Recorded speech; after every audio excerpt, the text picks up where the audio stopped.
والصلاة والسلام على رسول الله وعلى آله وأصحابه أجمعين। বাংলাদেশ জামাত ইসলামী সিলেট মহানগরী কর্তৃক আয়োজিত আজকের এই রোপণ সম্মেলনের সম্মানিত সভাপতি, বাংলাদেশ জামাত ইসলামীর কেন্দ্রীয় কর্ম পরিষদের অন্যতম সদস্য মহানগরী আমির জনাব ফখরুল ইসলাম, উপস্থিত মহানগরী নেতৃবৃন্দ, সম্মানিত রোপণ ভাইরা, আসসালামু আলাইকুম ওয়া রাহমাতুল্লাহি ওয়া বারাকাতুহু। ওয়ালাইকুম আসসালাম। আপনারা সবাই ভালো আছেন? জি আলহামদুলিল্লাহ। অনেকদিন পরে সিলেট মহানগরীতে বোধহয় কথা বলার সুযোগ হচ্ছে। আগে এসেছিলাম, মাঝখানে একবার আসার জন্য মৌলভীবাজার পর্যন্ত আসার পরে আর সিলেটে ঢুকতে দেওয়া হয়, যার ফলে আসতে পারি নাই, আপনাদের সাথে দেখা হয়নি। তো আলহামদুলিল্লাহ, দীর্ঘদিন পরে আপনাদের সাথে সাক্ষাৎ হওয়ার এই দুর্লভ সুযোগকে আমি আল্লাহর নিয়ামত মনে করছি।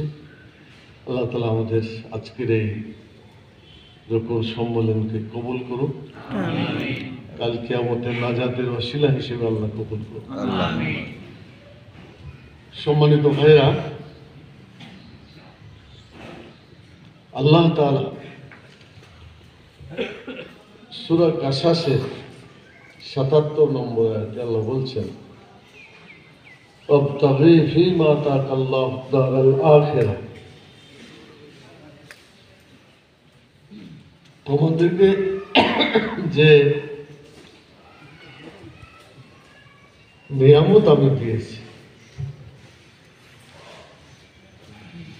এই নিয়ামত দিয়ে তোমরা আখিরাতের বাড়ি বানাও।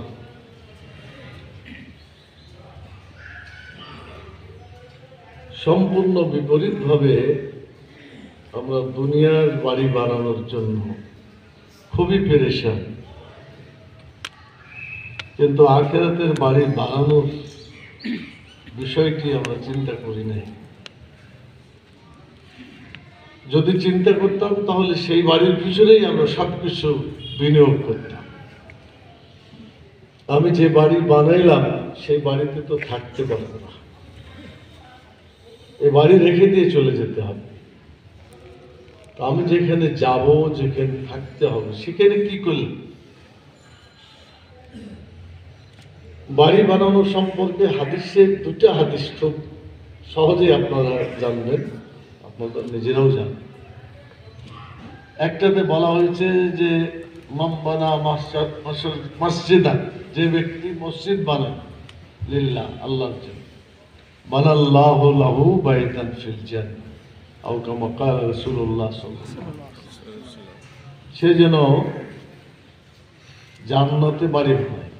তাহলে তো ধরা যায় আমাদের মধ্যে যদি কেউ মসজিদ বানিয়ে থাকে তাহলে একটা বাড়ি পাওয়ার আশা করা যায়, আলহামদুলিল্লাহ। অবশ্যই এর অর্থই নয় যে আপনাকে একাই মসজিদের সবটুকু বানাইতে হবে।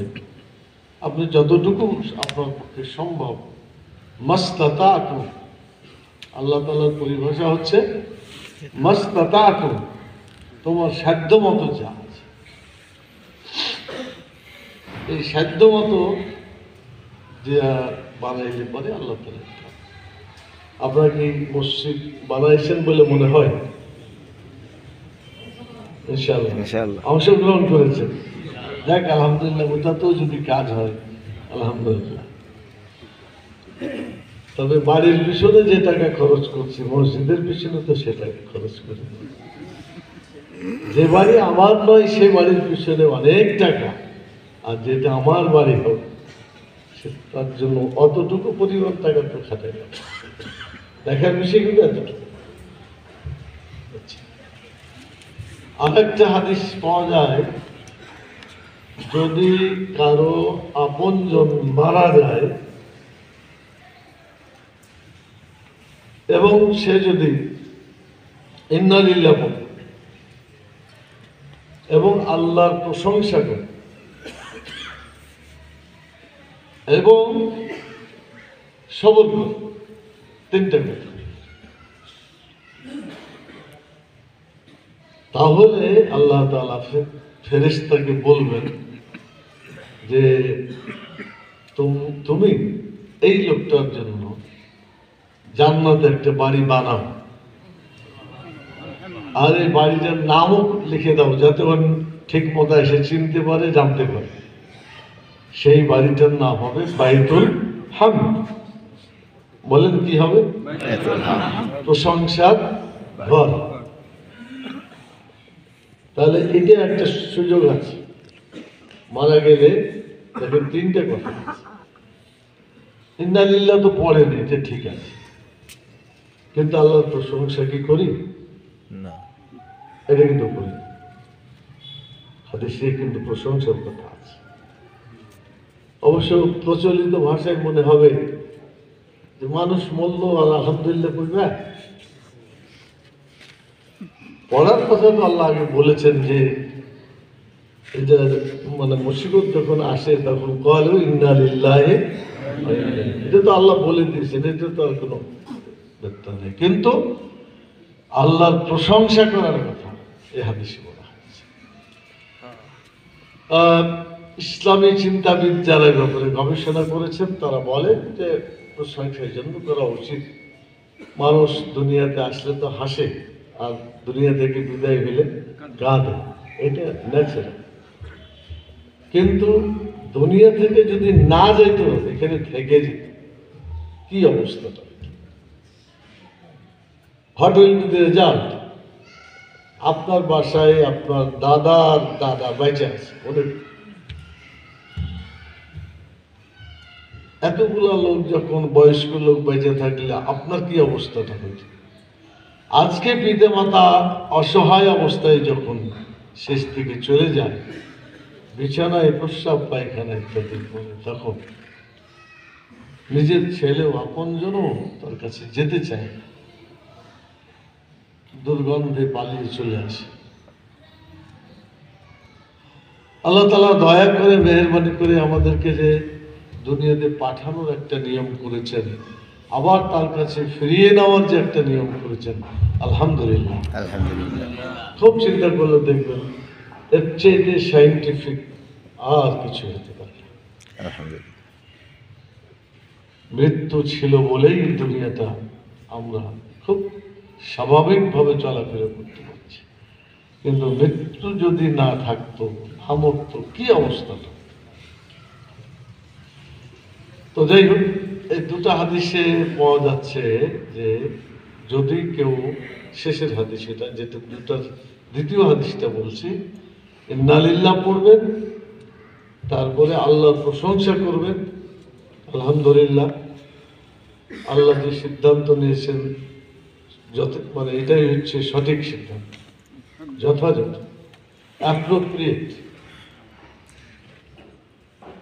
আল্লাহর এই সিদ্ধান্তকে ওয়েলকাম এবং সবর কান্নাকাটি করবে। কান্নাকাটির অর্থ হচ্ছে শব্দ করে কান্না, চোখের পানি ফেলবে, কিন্তু এটা হাদিসে পাওয়া যায়। আল্লাহ রাসূল নিজেও চোখের পানি ফেলেছেন। সাহাবারা জিজ্ঞেস করছেন, তখন বলছেন যে এটা না, তিনি জিহ্বাকে দেখাইছেন যে এটার কারণে শাস্তি দাও।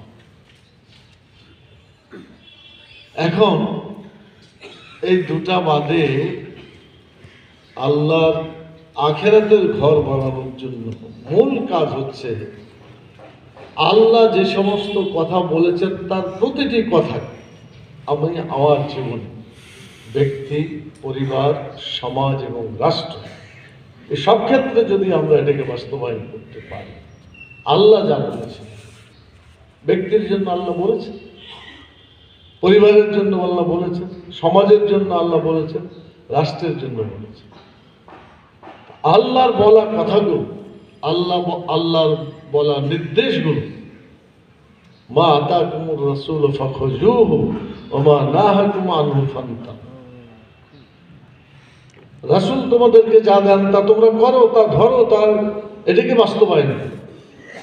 আর রাসূল যা থেকে তোমাদেরকে বিরত রাখেন তার থেকে তোমরা দূরে বিরত থাকো। এই কাজ যদি মানুষ করতে পারে তাহলে আখিরাতের ঘর অনবরত তৈরি হইতে আছে, আলহামদুলিল্লাহ, কোনো সমস্যা নেই। আল্লাহ তাআলা আখিরাতের এই ঘরে যাওয়ার জন্য যে সমস্ত উপায় উপকরণ আছে আখিরাতের বাড়ি বানানোর জন্য, এটা আমরা যদি একটা ফর্মুলা আমল করি সেটা হলো রাসূল সাল্লাল্লাহু আলাইহি ওয়াসাল্লাম জীবনে যা যা করেছেন তাই আমরা করব। তিনি করতে যা নিষেধ করেছেন তা কিছুই করব না। এই সিদ্ধান্তই আমার আখিরাতের বাড়ি পরিপূর্ণভাবে বানানো সম্পন্ন হবে ইনশাআল্লাহ। আসেন তার জীবনকে খুব সংক্ষেপে একটু আলোচনা করি। তিনি বুদ্ধি হলো যখন টিনেজার বলা হয় ইংরেজিতে, তখন তিনি একটা সংগঠন কায়েম করেছিলেন, সব জানা আছে আপনাদের। উদ্দেশ্যটা কি ছিল? মানুষকে মানুষের উপর জুলুম করতে এক গ্রুপ, আর এক গ্রুপ মজলুম, তাদেরকে দেখা রক্ষা করার কেউ ছিল না। সবাই নেমে ওই যুবক যে কয়জনকে সংগঠনের সদস্য করা হয়েছিল সকলের একটাই টার্গেট, জালেমকে রুখতে হবে, মজলুমকে সাহায্য করতে হবে, বাঁচাতে হবে। This is the slogan of the organisation. তাই করেছে। কাফের মুশরিক ওই সময় বাইরে থেকে কোনো মেহমান আসছে, ওরা তখন তাকে লুণ্ঠন করে জিনিসপত্র নিয়ে নিল। বাচ্চারা কান্নাকাটি করছে, খাবার নাই, টাকা পয়সা যা ছিল নিয়ে চলে গেল, কি করবে? এই অসহায় মানুষটাকে তখন হেল্পফুল ফুজলের পক্ষ থেকে অনুসন্ধান করে যে কে নিল তার থেকে ওই সম্পদটাকে নিয়ে তার অর্থ হোক, সম্পদ হোক, যা ছিল ফেরত দিত। যদি অনুসন্ধান করে না পেত তাহলে তারা যারা সচ্ছল ছিল তাদের কাছ থেকে অর্থ সম্পদ কালেকশন করে ওই অসহায় মানুষটাকে দিয়ে তাকে মানুষ হিসাবে বেঁচে থাকার ব্যাপারে সহযোগিতা করত। এটা ছিল ফাংশন। আল্লাহর কোরআন বলছে লা তাজলিমুনা ওয়া লা তুজলামুন, তোমরা না জুলুম করিবা না জুলুম সহ্য করিবা। আমি অন্যায় করব না, অন্যায় হতে দেব। অন্যায় করব না কিছুটা সহজ, অন্যায় হতে দেব না এটা খুব সহজ না, একটু কঠিনই আছে। তো দুটাই তিনি করেছেন। রাসূল সাল্লাল্লাহু আলাইহি সাল্লাম আমাদের এই স্লোগান নিয়ে মাঠে নামতে হবে, জুলুম করব না, জুলুম হতে দেব না। আমাদের একজন প্রখ্যাত আলেমে দ্বীন তিনি বললেন যে একদল খাইয়ে দিয়ে পালাই গেছে, আরেকদল খাওয়ার জন্য রেডি। তো আমার বক্তব্য বলছে যে খালি রেডি না, অলরেডি শুরু করে দিছি। কি দিচ্ছে না, দিয়েছে না? ওটা বাংলাদেশে একেবারে যেখানে যাবে ওরা মনেই করেছে যে কাজ হয়ে গেছে, এখন আমরা আগে অন্যরা নিত, এখন তারা নিচ্ছে। তো এইটাতে বলাতে কেউ রাগ করাটা সঠিক হয়নি। যদি সে সত্যি দেশের জন্য কল্যাণকর কোন ফ্যাক্টর হতো তাহলে এই চিন্তাটা সে করত না।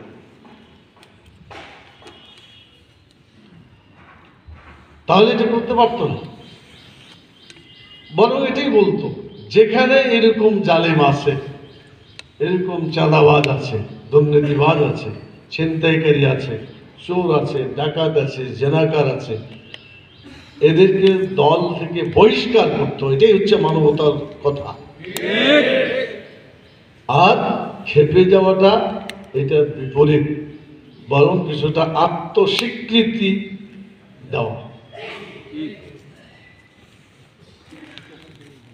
আমি কারো সমালোচনার জন্য বলছি, এটা সমাজকে ভালো করতে গেলে অবশ্যই জালেম, চাঁদাবাজ, মানুষকে হত্যাকারী, বিভিন্নভাবে তার উপরে নির্যাতনকারী এই লোকগুলাকে থামাতে হবে, এটাকে বন্ধ করতে হবে। তাহলেই সত্যিকারভাবে দেশে শান্তি প্রতিষ্ঠিত হবে। 2024-এর 5ই আগস্টের যে slogan we want justice, justice মানে তো সুবিচার। আমি এটাকে আরেকটু সুন্দর করে বলতে চাই, জাস্টিসের মানেই হচ্ছে ইসলাম, ইসলামের মানেই হচ্ছে জাস্টিস। ইসলাম আছে, জাস্টিস আছে, ইসলাম নাই, জাস্টিস নাই। ছাত্র যুবক তার স্লোগান দিয়েছে উই ওয়ান্ট জাস্টিস। এটা তাদের অন্তরের কামনা এবং বাসনা, কিন্তু তারা এখন পর্যন্ত এই কথাটি রিয়ালাইজ করার মতো সেই শিক্ষা না স্কুলে পেয়েছে, না কলেজে পেয়েছে, না বিশ্ববিদ্যালয়ে পেয়েছে, না সমাজে পেয়েছে। তারা এটা বুঝে না যে ইসলামের অর্থই হচ্ছে জাস্টিস। ইসলাম না আসলে জাস্টিস হয়নি, হয় না, হবে না। আমাদেরকে এইভাবে চিন্তা করতে হবে।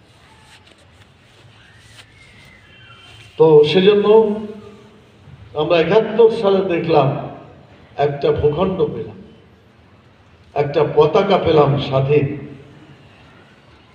কিন্তু পতিত স্বৈরাচার যারা জাতির উপরে 54 বছর ধরে শাসন, শোষণ, অত্যাচার, নির্যাতন করে গেছে, তারা দেশটাকে বিক্রি করে দিয়েছে এবং এই বিক্রি করে স্বাধীনতা বিক্রি করে দিয়ে জনগণকে পরাধীন করে দিয়েছে। সেই পরাধীনতার গ্লানি আজও আমাদের মাঝ থেকে যায় নাই। এ দেশটাকে যদি আমরা স্বাধীন করতে চাই, পরাধীনতা থেকে যদি বাঁচতে চাই, ইসলামের বাইরে আর কিছু করলে দেশ সত্যিকার স্বাধীন হবে না, থাকতে পারবে না। সেই জন্য ইসলাম হচ্ছে বাংলাদেশের স্বাধীনতার গ্যারান্টি। বহুদিন আগে মনে পড়ে জনাব আব্বাস আলী খান রাহিমাহুল্লাহ, নায়েবে আমির বাংলাদেশ জামাত ইসলাম, তিনি ভাষণ দিয়েছেন। আমি তখন জাতীয় সংসদের সদস্য সবেমাত্র হয়েছি। বেশ কয়েক জায়গায় তিনি কথা বলেছিলেন, আপনারা কি দেশটাকে স্বাধীন করতে চান? আপনারা কি দেশটাকে স্বাধীন রাখতে চান? বাংলাদেশকে যদি আপনারা স্বাধীন রাখতে চান, সেজন্য ইসলাম কায়েম করতে হবে। এখানে ইসলাম ইজ দ্য অনলি গ্যারান্টি। স্বাধীনতার জন্য ইসলামই হচ্ছে একমাত্র গ্যারান্টি। আজও বাংলাদেশে এই কথাটা মানুষের কাছে পৌঁছাতে হবে। আপনারা কি পারবেন পৌঁছাতে?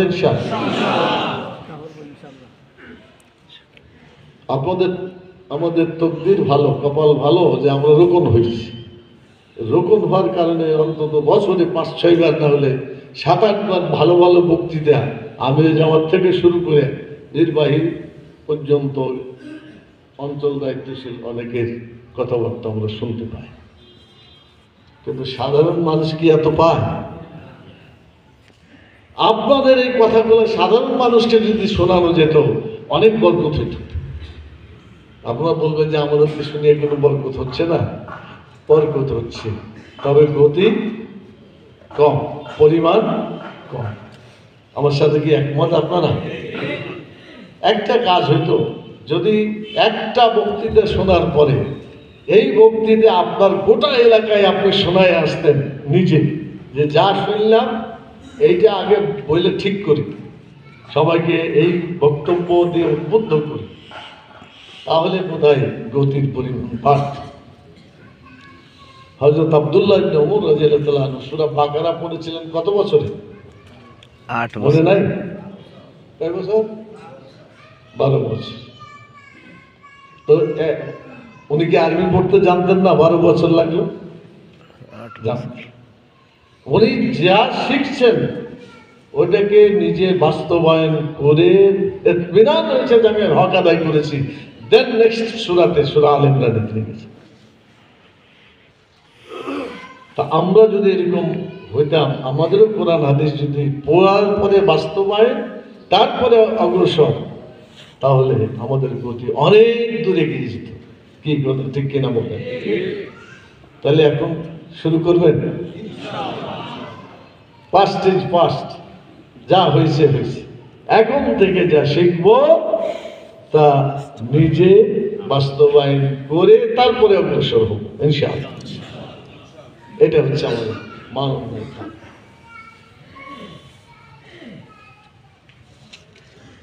আমরা একটু হিসাব করে দেখি, আল্লাহ তাআলা বলছেন, মানে একটা উদাহরণ দিই, কারণ সময়ও অনেক কম, সব কথা বলা যাবে না।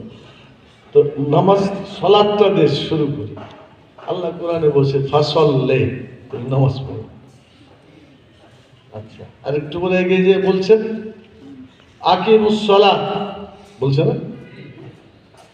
সালাত কায়েম। আর একটু এগিয়ে যে বলছে কু আনফুসাকুম ওয়া আহলিকুম, তুমি নিজেও বাঁচা জাহান্নাম থেকে, তোমার আহলকেও বাঁচাও জাহান্নাম থেকে। দোয়া করা হচ্ছে রব্বে জাআলনি মুকিমাস সালাত ওয়া মিন যুররিয়াতি, আল্লাহ আমাকে এবং আমার পরিবারের লোকজনকে কি বানাও? কি বানাও? নামাজি। বাংলা বুঝতে পারছেন না? আকিমুস সালাত। বাংলা নামাজ কায়েমকারী বানাও।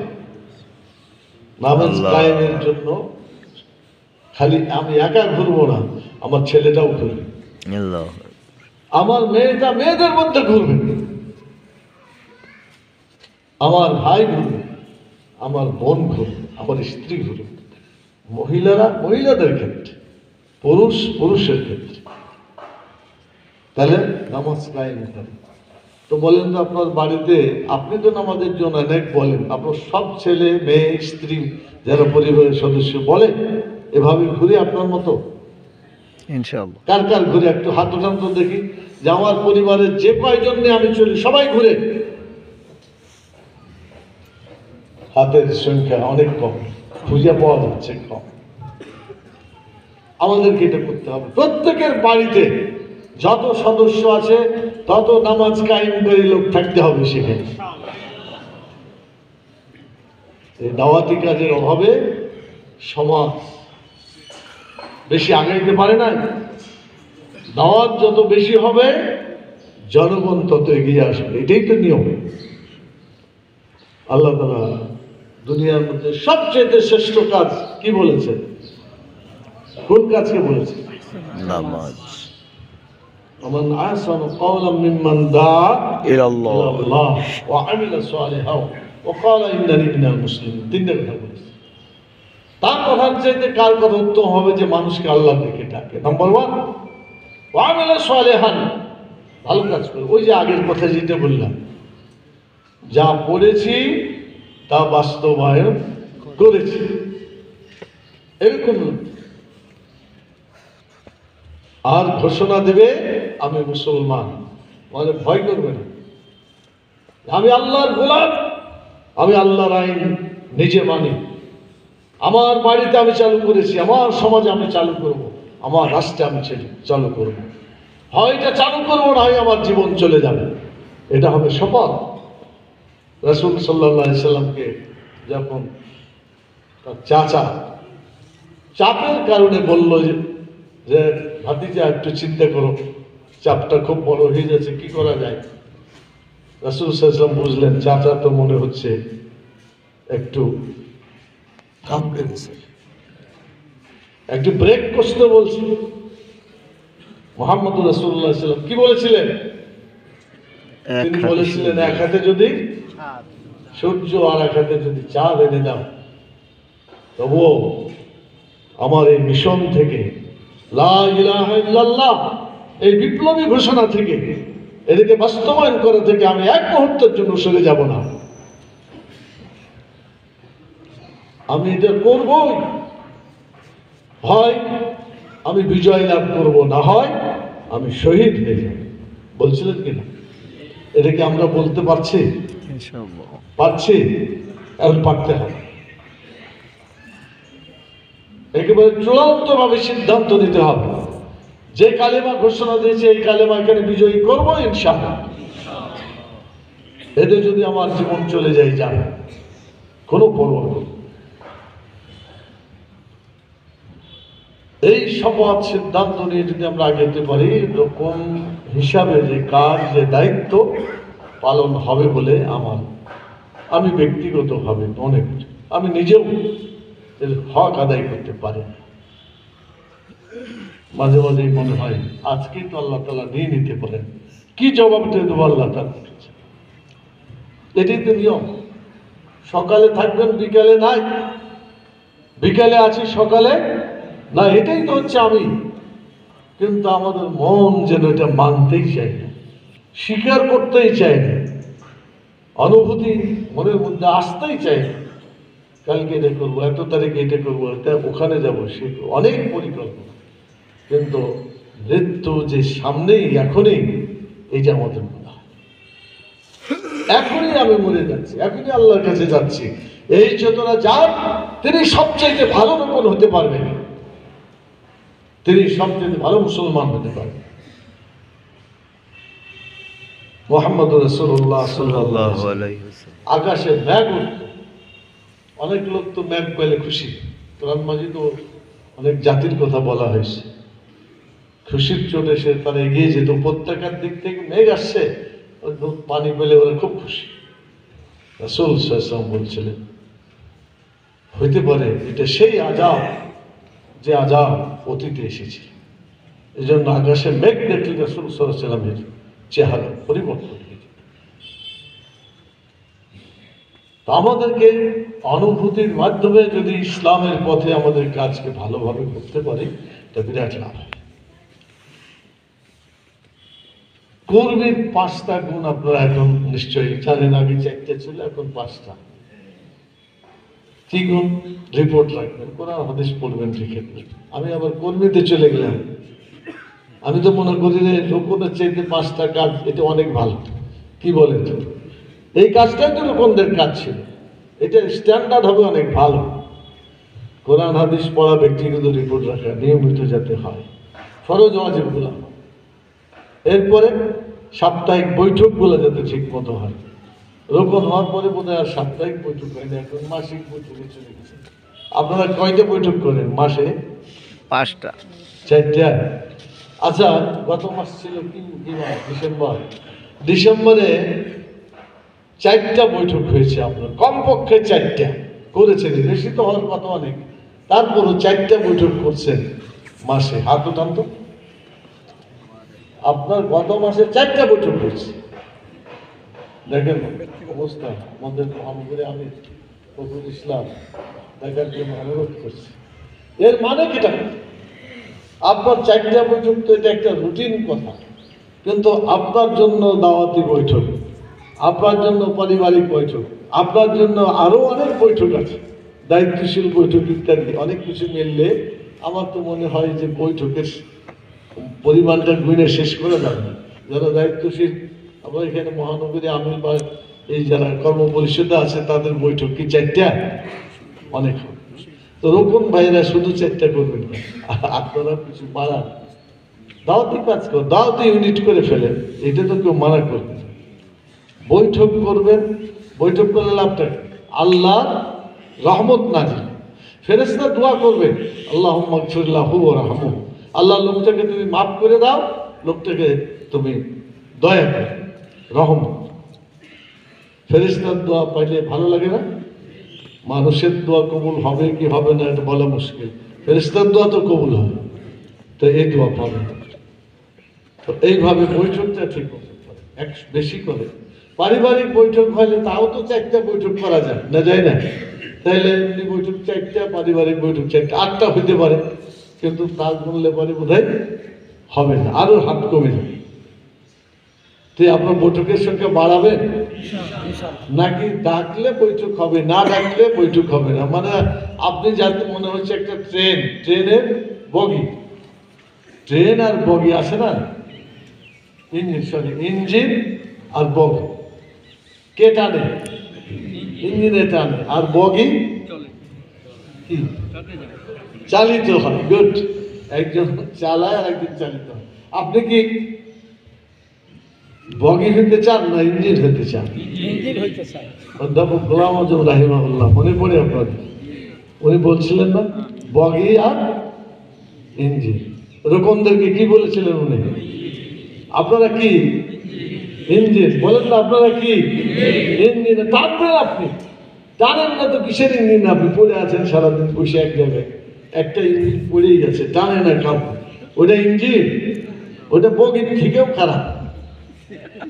বগিতে তাও বসতে পাওয়া যায়, ইঞ্জিনে বসার জায়গা নাই। তা আপনারা কি হবেন বলেন? বলেন না কথা, কি হবে? আপনি ইঞ্জিন হবেন, অপরকে ইঞ্জিন বানান, এটাই তো কাজ। আমি চলবো, অন্যকে চালাবো, এই কাজ। কি কথা ঠিক আছে?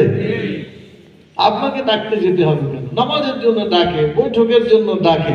একজন বলে যে আমাকে ডাকে, তো বললে যে তাহলে আপনাকে যদি ডাকতে হয় তাহলে আপনি আর কোনোদিন রোকন হইতে পারবেন না। আপনি অন্যকে ডাকলে আপনি রোকন হবেন। কথাটা বোধহয় বুঝতে পারছেন না? মানে আপনারা অনেক কথা এর আগে শুনেছেন, তো আর কোন কথা বলবো? নতুন কথা খুঁজে পাওয়া যাচ্ছে না। পুরাতন কথাগুলো যতটুকু মনে পড়লো সেটা আপনাদের কাছে বলছি। তো সম্মানিত ভাইরা, বোনেরা তো বোধহয় নাই, বোনেরা আগে একবার হয়ে গেছে বলে শুনলাম। তো আপনার বাড়িতে বোন আছে না নাই? মানে আপনার ওয়াইফ, আপনার মেয়েরা আছে না নাই? তাদের কাছে পৌঁছাবে। আল্লাহ তাআলা পুরুষকে লক্ষ্য করে কথা বলছেন, মহিলাকেও বলেছেন। পুরুষকে লক্ষ্য করে পুরুষ মহিলা উভয়কে বলেছে। এটা বেশি সংখ্যক কোরআন। এক জায়গায়, দুই জায়গায় বোধহয় স্ত্রীলিঙ্গে ব্যবহার করা আছে। আকিমুস সালাত, নামাজ কায়েম করে পুংলিঙ্গ। একটা জায়গাতে আছে ওয়াকিমনাস সালাত, মহিলাদের ব্যাপারে বলা হয়েছে কোরআন। কিন্তু তার মানে কি আল্লাহ একবার বলছে নাকি? সব এটা ধরে নিতে হবে। তো ইনশাআল্লাহ আপনারা এটা এ ব্যাপারে আগাবেন, আশা করা যায় ইনশাআল্লাহ। এখন বৈঠকে বসলেন, কোরআন হাদিস পড়লেন, ঠিক আছে। এখন আরেকটা কথা বলা হয়েছে, জাহিদু ফি সাবিলিল্লাহি বিআমওয়ালিকুম ওয়া আনফুসিকুম। বাংলা তর্জমা কি হবে? তোমরা জিহাদ করো কি দিয়া? জানুর কথা আসছে কাদের কাছে? মালও আসছে। কোনটা সঠিক? তোমরা জিহাদ করো কি দিয়া? আল্লাহকে মালের কথা বলেছে, তারপরে যান। এটা খুব সাইন্টিফিক। আপনি আগে জানটা দিয়ে দিলে আর জীবনে মাল দেওয়ার চান্স পাবেন। আবার মানুষ বলেন জান মাল দিয়ে, তার মানে জান দিলে আর মাল দেওয়া লাগবে না। তো মালটা আগে হচ্ছে। আচ্ছা, মাল যে আল্লাহ চাইলেন, এই টাকাটা কি আপনি অপরকে দিচ্ছেন না আপনার নিজের জন্য জমা হচ্ছে? খুব ভালো করে বলবেন, হিসাব করে বলবেন। যে ইয়ারতটা দিচ্ছেন, যে এককালীনটা দিচ্ছেন, আল্লাহ দ্বীনের ব্যাপারে, আল্লাহ নির্দেশ পালনের ব্যাপারে যে টাকাটা দিচ্ছেন, এই টাকাটা কার উপকারের জন্য দিচ্ছেন? সেই টাকাটা কার হচ্ছে? তাহলে আপনি বলেন, ব্যাংকে টাকা দিয়ে রাখেন, এই টাকাটা কার হয়? বলছেন না কেন? নিজের। খুব ভালো করে হিসাব করেন। খুব মজা লাগে টাকা জমা রাখতে। আর খালি দেখে যে কত লাখ কোটি ফুটতে আর কত বাকি আছে, চিন্তা করে। কিন্তু এটা তো আপনার টাকা না, দম বন্ধ হলে কাম শেষ, সব পড়ে গেছে। আল্লাহকে বলবেন, আল্লাহ একটু চান্স দাও, সাদকা করে ভালো মানুষে আসবে, টাকাটা দান করে আসবো, আমাকে একটু চান্স দাও। কি আল্লাহ দিবে? তো তাহলে এখন গরিব বসে করছি। টাকা আপনার ধরতে চান না রেখে দিতে চান? কথা বলেন। টাকা কি ধরতে চান না রেখে মানে নিয়ে যেতে চান? টাকা এখানে রেখে যেতে চান না সাথে নিয়ে যেতে চান? আপনি সফর শুরু করলেন, এমন জায়গায় যাচ্ছেন আর এই বাড়িতে আসতে পারবেন না, কিছু রেখে যাবেন না সাথে সবটি নিয়ে যাবেন। তা আপনি যে আল্লাহর কাছে যাচ্ছেন, এটা একটা সফর না? এত রাখার কি দরকার আছে? দেন না, চালায় দেন। সব তো আল্লাহ দিতে বলেন, একটা পরিবার না, 3 ভাগের 1 ভাগ সর্বোচ্চ বলে, তো এটাই দেন। তা আপনার যা টাকা রাখছেন ব্যাংকে, তা 3 ভাগের 1 ভাগ দিবেন না সাথে? কথা বলছেন না? দেন, দিয়ে দেন আল্লাহর পথে। যা আছে হিসাব করে 3 ভাগের 1 ভাগ, মানে যত খাত আছে দেওয়ার, চাষতো ভাই, ফুফাতো ভাই, ইয়াতিম, মিসকিন, সংগঠন, আন্দোলন সব মিলে অন্তত 3 ভাগের 1টা ভাগ যাতে টাকা আমি নিয়ে যেতে পারি। এদেরকে টাকা দেওয়া মানে টাকা সাথে নিয়ে যাও। আমি বুঝাইতে পারলাম? তা এখন যদি আমি একটা প্রস্তাব দিই, সিলেটের ভাইয়েরা, আপনারা যেই আনন্দটা এখন একে ডবল করে ফেলেন, কমপক্ষে মানে ডবল পরিমাণ টাকাটা সাথে নিয়ে চলে যায়, আপনি পাবেন এটা। আর যেগুলো ব্যাংকে ট্যাঙ্কে জমি টমিতে থেকে যাবে, এটা আর পাওয়া যাবে কি? জানেন, যদি বলা হয় যে ডবল করেন তো পারবেন? ইনশাআল্লাহ। সত্যি বলছেন পারবেন? আচ্ছা, যারা পারবেন তারা একটা হাততন্ত্র দেখি, সিলেটে কতটি লোক আছে যারা ডবল করবে, যাই আনুন তা ডবল। যাক, আলহামদুলিল্লাহ, আল্লাহ আপনাদের হাতগুলো কবুল করবেন। আমি জানি না আপনাদের কতটুকু কষ্ট হবে, কষ্ট মোটেও হবে না। আল্লাহ বলেছেন দান করলে আল্লাহ তাআলা বারাকা দিয়ে পূরণ করে দেন। আল্লাহুম্মা আমিন। ইরবিস সাদাকা, কোরআন মাজিদের শব্দ হচ্ছে সাদকাকে আল্লাহ বর্ধিত করবে। সামনে নির্বাচন আছে, কোনো একটা ভালো কাজ করবে, এই সবগুলো কি আল্লাহর পথে সংগ্রামের জন্য নয়? জি। আপনি এটা করেন, তাহলে টাকার ব্যাপারে কোনো গড়িমসি করবে। আপনার ব্যাংকে টাকা বেশি হলে মন খারাপ হবে না ভালো হবে? বলেন। একটা আপনার দুনিয়ার অ্যাকাউন্ট আছে, ইসলামী ব্যাংক বা সোনালী ব্যাংক, বা অবশ্যই দোকানদের কোনো সুদী ব্যাংকে টাকা থাকার কথা না, তো আপনার এখানে দুনিয়ার ব্যাংকে রাখছেন, আর একটা টাকা জমা হচ্ছে আখেরাতের ব্যাংকে। কোন ব্যাংকের টাকা বেশি হওয়া উচিত বলে আপনি মনে করেন? আখিরাত। মনে করেন? এখানে মনে করেন, বাড়িতে গেলে আর মনে রাখবেন। আর ছেলে মেয়ে বউ বাচ্চা থাকলে পারে, তারপরে একবার শুনেন, ওদের কাছে বললে পারে, একেবারে কাম হয়ে যাবে, চুপে চুপে দিয়ে দিন, তাও পারে। আপনার অধিকার আছে কমপক্ষে 1/3 অফ ইনকাম, এটা আছে। আমার কিন্তু কিছুদিন, বহুদিন আগে যখন দায়িত্ব ছিল, 5টা কথা বলেছিলাম, মনে আছে আপনাদের? কারো মনে নাই? একটা বলেছিলাম যে ঋণগ্রস্ত হয়ে মরবে না, বলছিলাম না? মনে আছে?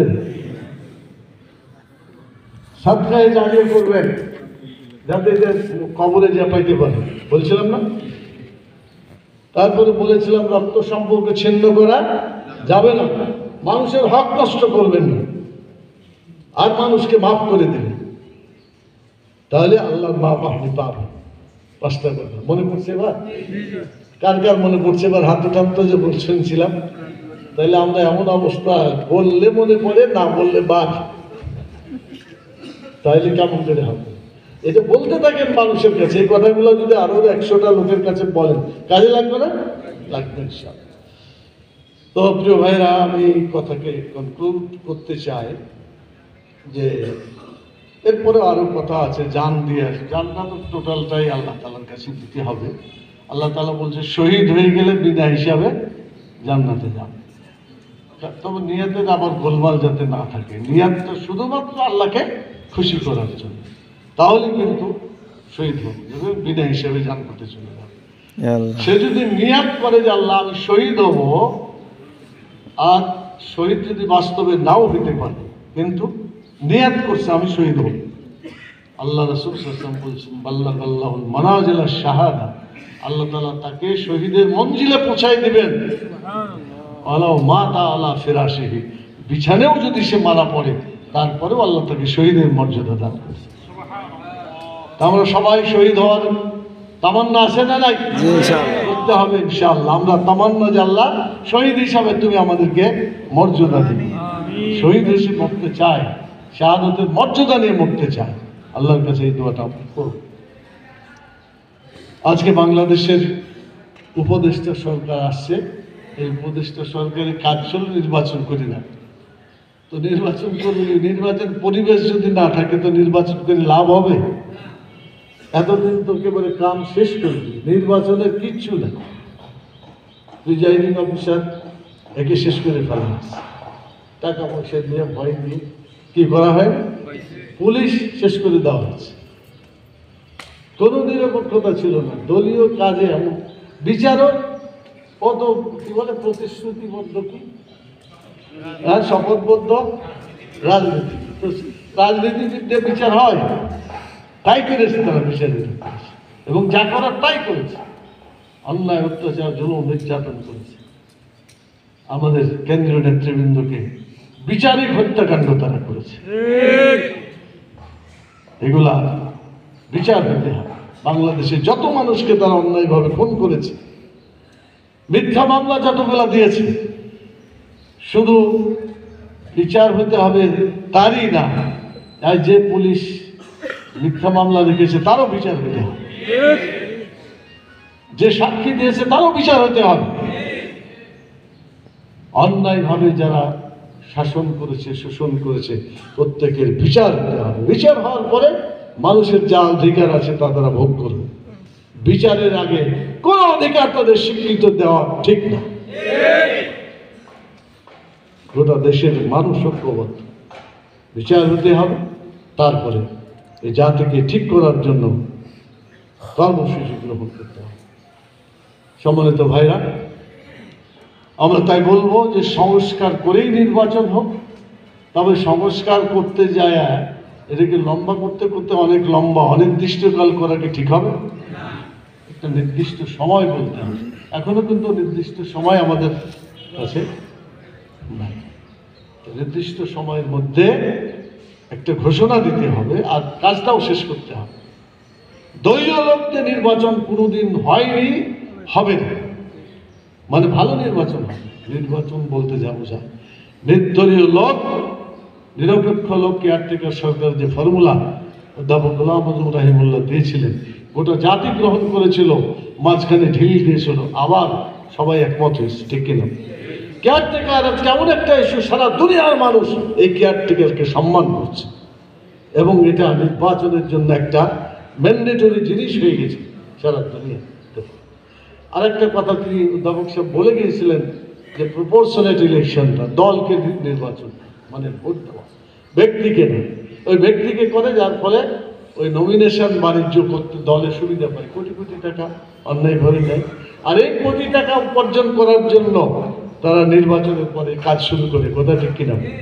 এই নমিনেশন বাণিজ্য থেকে জাতিকে রক্ষা করার জন্য চুরি, ডাকাতি, ছিনতাই, ভোটের ব্যাপারে যা হয়, এগুলো থেকে দেশকে বন্ধ করার জন্য কেয়ারটেকার সরকার দরকার আছে না নাই? সেই আদলেই নির্বাচন হতে হবে। এটা যদি নির্বাচন হয়, ইনশাআল্লাহ দেশ এগিয়ে যাবে ইনশাআল্লাহ। আর সব শেষের কথা হচ্ছে, ইসলাম ছাড়া কোনো ধরনের শান্তি প্রতিষ্ঠা হইতে পারে না। ইসলাম এর মানে তো শান্তি।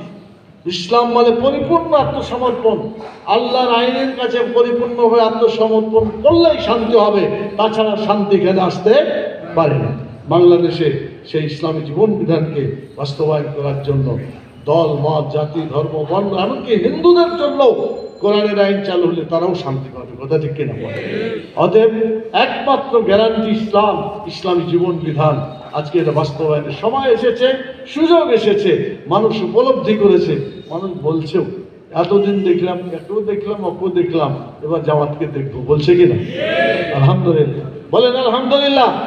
এই লোকদেরকে বোঝাতে হবে, কোরআনের আইন পেশ করতে হবে, আর বলতে হবে যে আমাদের আন্দোলন শুধু 60 বছরের জন্য মানুষের শান্তি দেওয়ার আন্দোলন নয়, আমাদের আন্দোলন হচ্ছে কোটি কোটি বছরের জীবনে শান্তি দেওয়ার আন্দোলন।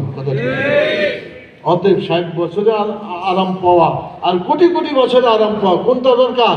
কোটি কোটি কোটি বছর অনন্তকালের জন্য আখিরাতের শান্তি কল্যাণের জন্য আমাদের কাজ করতে হবে। এই জন্য বাংলাদেশ জামাত ইসলামী বাংলাদেশের 18 কোটি মানুষের জন্য একটা নিয়ামত।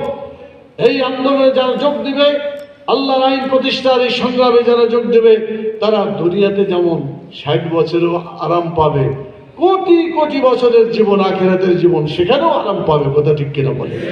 অতএব সকল দলকে বাতিল ঘোষণা করে বাদ দিয়ে শুধুমাত্র একমাত্র আখিরাতের জীবনে যেটা কল্যাণকর এবং তারই ফলশ্রুতিতে দুনিয়াতেও কল্যাণকর, এরকম দল হিসাবে বাংলাদেশে যদি আল্লাহর আইন সতর্কে শাসন চালু করা হয়, আন্দোলন করা হয়, তাহলে বাংলাদেশের কল্যাণ হবে, বাংলাদেশ সুখে শান্তিতে বেঁচে থাকতে পারবে, মানবিক বাংলাদেশ হবে। এই জন্য আমি সবাইকে বলতে চাই, বাংলাদেশের সকল মানুষকে দল মত জাতি ধর্ম বর্ণ নির্বিশেষে পুরুষ যুবক ছাত্র যারাই এসে তারা সবাই যেন আল্লাহ দিন বিজয়ের জন্য এগিয়ে আসে। আল্লাহ তাআলা আমাদের সবাইকে এ পথে এগিয়ে আসার তৌফিক দান করুন। আল্লাহ